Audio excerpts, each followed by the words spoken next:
तुम्हारे बांसुरी की धुन सुनकर आया हूं बेटा। मुझे थोड़ा पानी दे दो, बहुत प्यास लगी है। आइए बैठिए।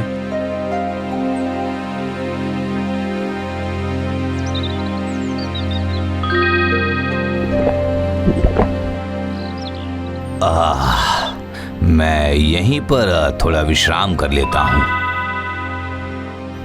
जरा मेरे पैर दबा दोगे बेटा? रतन ने देखा कि सन्यासी के पैर में बहुत धूल मिट्टी लगी हुई है और उसने चिढ़कर कहा, माफ कीजिएगा, मैं आपके पैर नहीं दबा सकता। मैं जानता था। सुन मेरी बात, अगले अमावस में तेरा रूप बदल जाएगा, तू राक्षस बन जाएगा। आप मुझे श्राप दे रहे हैं क्या? नहीं बेटा, मैं तेरा भविष्य बताने ही तो आया था।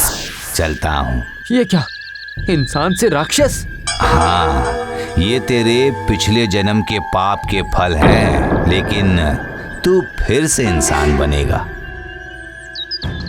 कैसे और कब? बोलकर जाइए, बोलकर जाइए कि कैसे और कब। सन्यासी और कुछ न बोलकर चले जाते हैं। पीछे से माँ सब सुनकर रोती है और बेहोश हो जाती है और रतन डर के मारे चीख कर बोलता है, राक्षस।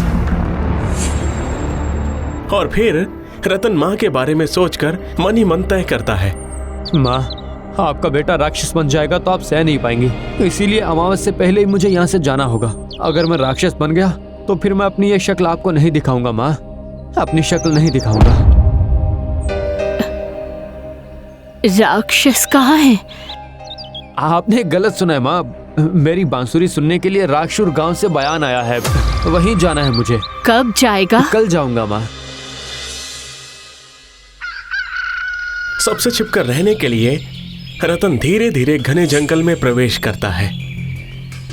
उफ, ये तो काफी घना जंगल है। उफ, ये कैसी किस्मत है मेरी, घर बार होते हुए भी जंगल में पनाह लेनी पड़ रही है। और पनाह लेता है एक गुफा में। समय बीतता है और शुरू होता है उसका शारीरिक परिवर्तन। ये क्या हो रहा है मुझे?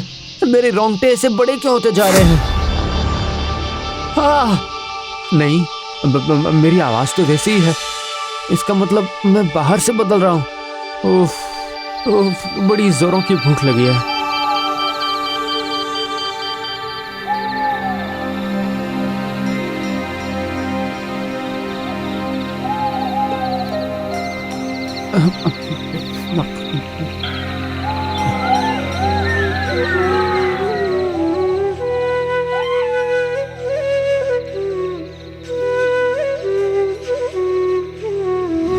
ये क्या, वो भागा क्यों? मुझे देखकर? जाने दो। रतन को समझ आ रहा था कि उसकी बांसुरी की धुन सुनकर सारे जानवर दूर भागते हैं।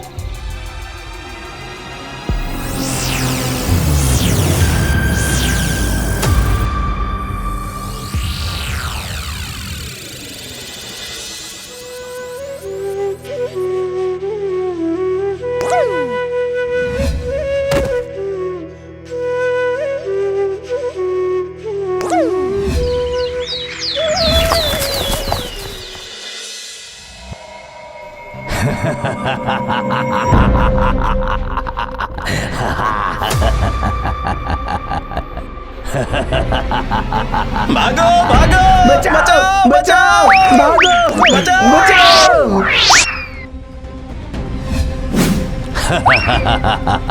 भागो भागो, बचाओ बचाओ बचाओ।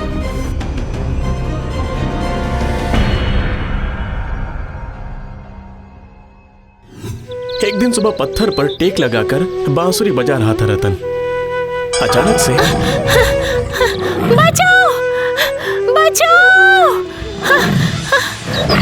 शेर के गुर्राने की आवाज से चौंक कर बांसुरी बजाना रोकता है और उसके बाद फिर से बजाने लगता है और बांसुरी की धुन सुनकर शेर भाग जाता है। यह देखकर राजकुमारी आश्चर्य हो जाती है। ये क्या हुआ? ये असंभव संभव कैसे हुआ? क्या बात है? तुम इस घने जंगल में अकेले क्यों आई हो? तुम कौन हो? मैं एक अभागी हूँ जिसका कोई नहीं है, इसीलिए दूर उस नदी किनारे बैठा रहता हूँ दिल बहलाने के लिए। सामने आ जाओ। नहीं नहीं नहीं नहीं नहीं नहीं, मैं सामने नहीं आऊंगा। मैं बहुत बदसूरत हूँ। तो क्या तुमने अपना बदसूरत चेहरा दिखाकर शेर को भगाकर मेरी जिंदगी बचाई है? नहीं नहीं नहीं नहीं। तो फिर? दरअसल मेरी बांसुरी सुनकर जानवर और पक्षी मेरे करीब नहीं आते हैं, मेरा रास्ता छोड़ देते हैं। मैं इस देश की राजकुमारी हूँ, तुम्हें आदेश देती हूँ। जंगल में केवल जानवरों का आदेश चलता है, राजकुमारी या राजा का नहीं। लेकिन तुम कहाँ जा रही हो? बहुत दूर, आजमगढ़ की तरफ। वो तो बहुत खतरनाक रास्ता है। चलो चलो, मैं तुम्हें छोड़ देता हूँ, लेकिन खबरदार तुम पीछे मुड़कर मुझे देखने की कोशिश मत करना। राजकुमारी चलती है और उसके पीछे पीछे बांसुरी बजाते हुए चलता है रतन। रतन के बांसुरी की धुन से मुग्ध हो जाती है राजकुमारी। वाह, कितनी मीठी है ये धुन, सुनकर बहुत शांति मिल रही है। मन की हर दुविधा, हर दुख जैसे पल में गायब हो रहा है। लेकिन ये मुझे क्या हो रहा है?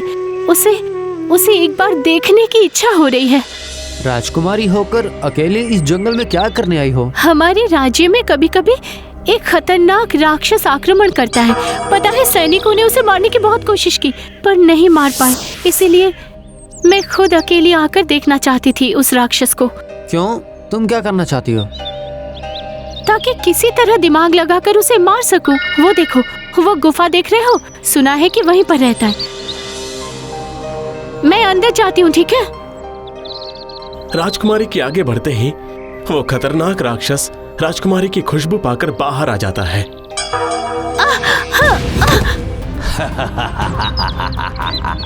इंसान होकर खुद ही मरने आई हो। अरे बाप रे! राजकुमारी को पकड़ने से पहले ही राक्षस रूपी रतन कूद पड़ता है असली राक्षस के ऊपर।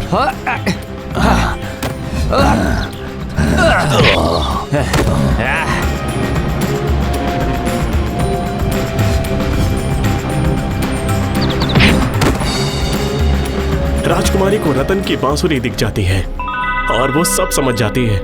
उधर रतन राक्षस को मारकर आंखें उठाकर देखता है तो राजकुमारी उसकी ओर ही देख रही होती है। वो हाथ से मुंह ढककर दौड़ के भाग जाता है। राजकुमारी उसकी बांसुरी को उठा लेती है। तुम अकेली कहाँ चली गई थी बेटा? राक्षस को मारने। क्या कह रही हो? तुम अकेली क्यों गई थी? आप चिंता मत कीजिए पिताजी, राक्षस मर चुका है। राक्षस मर चुका है? राक्षस मर चुका है? जय राजकुमारी की जय!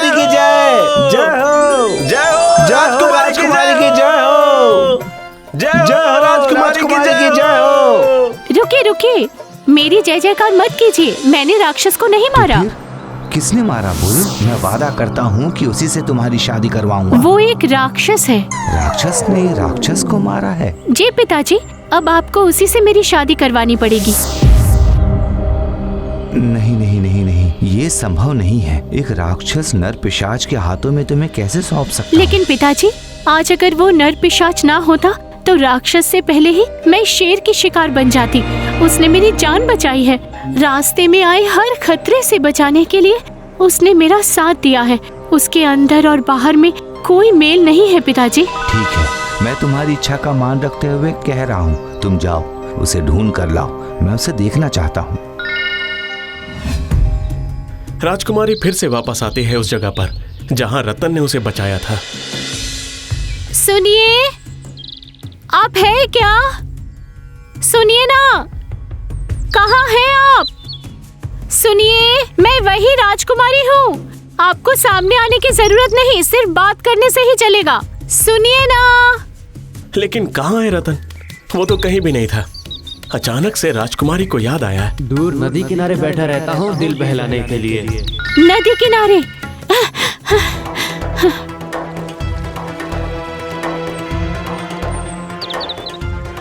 मुझे पता है तुम यहीं पर हो, पर मैं तुम्हें ढूंढूं कैसे ढूंढूं?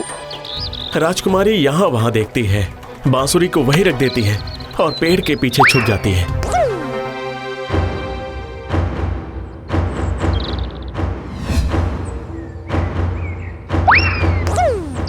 ये क्या तुम मैं जानती थी इस बांसुरी से ही मैं तुम्हें ढूंढ लूंगी। तुम क्यों आई हो यहाँ पे? मैं तुमसे शादी करना चाहती हूँ। नहीं नहीं नहीं, मैं राक्षस हूँ। तुम राक्षस नहीं हो।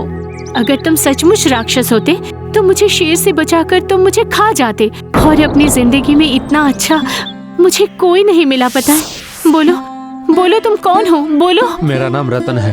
पिछले जन्म के किसी पाप की वजह से मैं राक्षस बन गया।